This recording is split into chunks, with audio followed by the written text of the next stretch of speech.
ایک مرتبہ سلطان صلاح الدین ایوبی رحمت اللہ تعالی سے پوچھا گیا کہ آپ مصر، شام اور لبنان کے سلطان ہیں، لیکن پھر بھی آپ کو کبھی بھی مسکراتے ہوئے نہیں دیکھا۔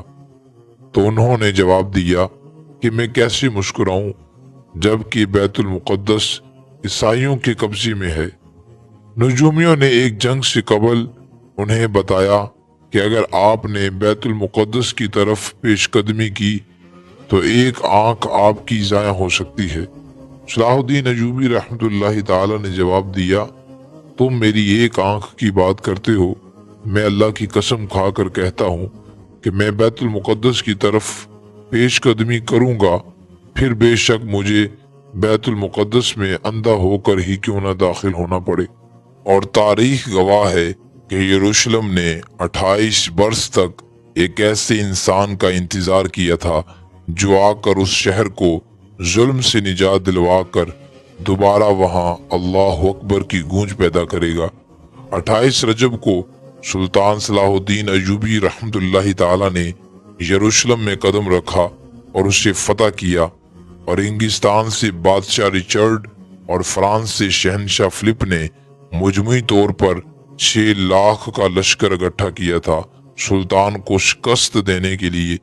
سلطان صلاح الدین ایوبی رحمت اللہ تعالی نے تمام مسلمان حکمرانوں کو خط لکھے، لیکن کسی نے بھی مدد نہیں کی۔ اس وقت 3 مسلم خلفاء موجود تھے، لیکن انہوں نے بھی سلطان صلاح الدین ایوبی رحمت اللہ تعالی کی مدد سے انکار کر دیا تھا۔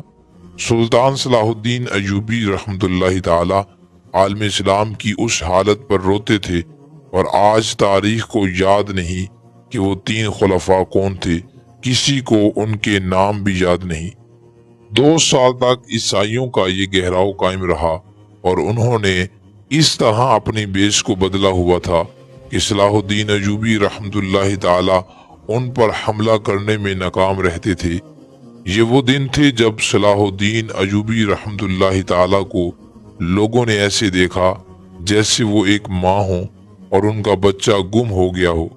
جس وقت 3 خلفاء اپنے اپنے محلوں میں سکون کی نیند سوئے ہوتے تھے، صلاح الدین ایوبی رحمت اللہ تعالی اپنے لشکر کی صفوں میں چکر لگا رہے ہوتے تھے۔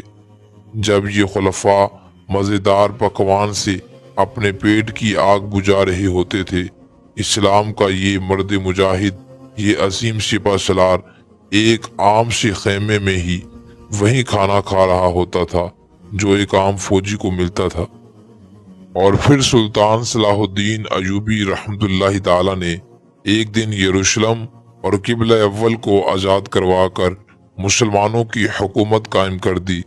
شہنشاہ انگلستان ریچرڈ شیردل نے ایک بار اپنے ساتھیوں سے کہا تھا کہ جب تک سلطان صلاح الدین ایوبی جیسا شخص یروشلم کی حفاظت کر رہا ہے، تب تک کوئی بھی یروشلم کو فتح نہیں کر سکتا، اور یہ بات 100% سچ ثابت ہوئی۔